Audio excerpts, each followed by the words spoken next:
right. So coach, so usually I have to have you explain what we're talking about, but I don't have to have you do that on this one because we're talking about baseline out of bounds plays. So before we jump into this, what do you look for in a baseline out of bounds play? I like, well, number one, two things. I like to run series of out of bounds plays. So, and what do you mean by that? If I'm going to run a 14 flat, then I want to have 5 to 6 different plays that are all out of 14 flat. And to explain to people what you mean by 14 flat.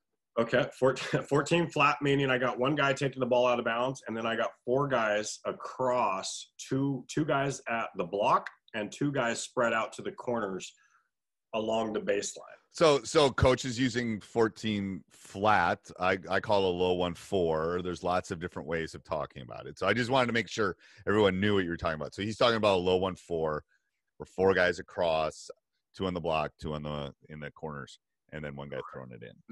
Go. That's the first thing I look for. Second thing I look for is how can I use that and attack directly into my offense? I want to attack out of everything, whether it's my sideline out of bounds, my baseline out of bounds, everything. I want to be pushing the pace. I don't want the defense to have an opportunity to get set, and I want something that's seamlessly going to flow right into our continuity or whatever it is that we want to do. Okay. To put pressure on the defense. So those are the 2 things. So you want a set that you're using consistently, like a low 1-4 or 14 flat, and then you want to be able to get into your offense. Perfect. That's okay. Correct. All right. So we're going to talk about this low 1-4. Yeah. So here's one here. It's flat. Baseline out of bounds, 14 flat, and I call it Utah 2 or Pride. So this is a very simple play. Number 1 is just going to flash high and receive the pass from number 3. That's the entry. So we want to make sure that 1 is getting into X1, kind of get his elbow in, and then pop up high so we can make that pass first and foremost, okay? Number 3 will pass the ball to 1. As that's happening, number 5 is just going to sprint into a ball screen, okay? And number 1 is going to come off that ball screen. Now, there's a couple different things you can do here. It's a simple, I call pride, but my pride offense is just a simple roll and replace offense. So What happens here is number 1, if you look at frame 2 comes here, number 5 could just roll, and number 3 will come from out of bounds and he'll just pop. Okay. So what usually happens, what happens when number 3 inbounds the ball? His defender turns his head and what's going on over here, and he falls asleep and wide open. So that's a wide open shot a lot of times for this throwback pass, right? Here. So that we can take advantage of. So that's that. But that's our basic guy. So if I just call Pride, then I can call Pride 2 or Utah 2. And what that is, it's kind of like veer action, where number 5 sprints to set a ball screen and is now going to set a second down screen. So now it's really going to clear up number 3. And if X5 wants to come off and help on that, then we can have number 5 just slip right into this area here. Okay. Very simple inbounds play. I like that. Now, if we don't have a shot here, you can see here too, if 3 doesn't have a shot here, you got to remember 5 is going to be right here. 3 is going to have the ball up here. 1 can space. And now we got high-low game here. So we want him to seal as soon as he sets that down screen right in here, and we can look at the high-low game. Okay. And we got a spread offense. Oh, I love that. Okay. So you can see here, I went into that in frame 3. You can set it up with different guys, whatever. 1 pops out, 4 hits 1, immediate ball screen, 5 rolls. We make the throw back pass to 4, and then we dump the ball in here to number 5.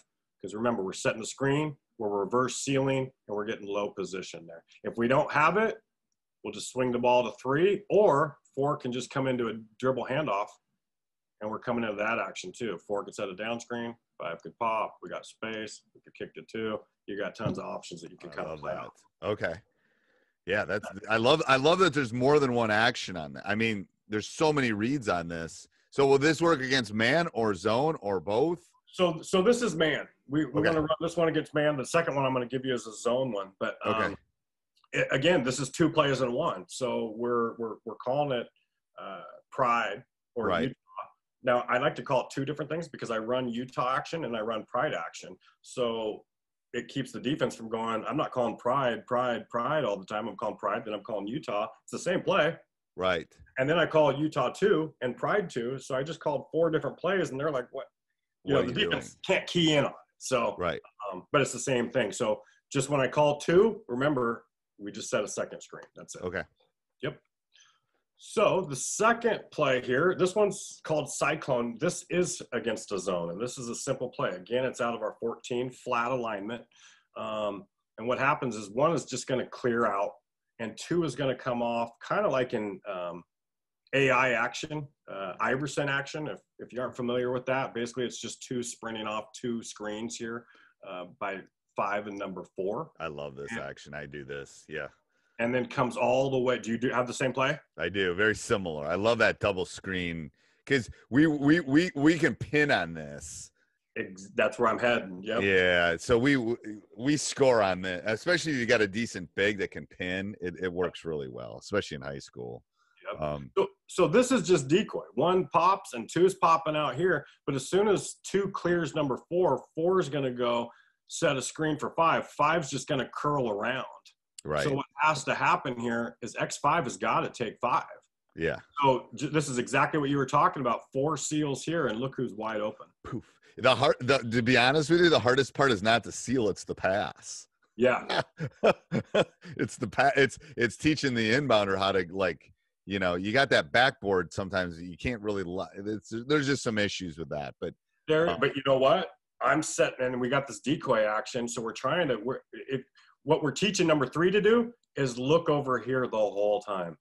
Look over here, ball fake over here, get everybody thinking the ball is coming here, and this is where the action's going, and then boom, we come back to the side. I know that's a hard thing to teach them. It really is.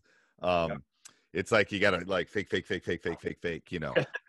use the analogy. It's like, go talk to the one girl even though you want to dance with the other one, because the other one will see that you're talking to her, and they all like laugh. They go, "Go, coach." It's like, well, it's true. Like, go flirt with her even though you want to dance with her. And, it's like, okay, coach. It's well, even if you can't make that pass too, I mean, here's something that you can do.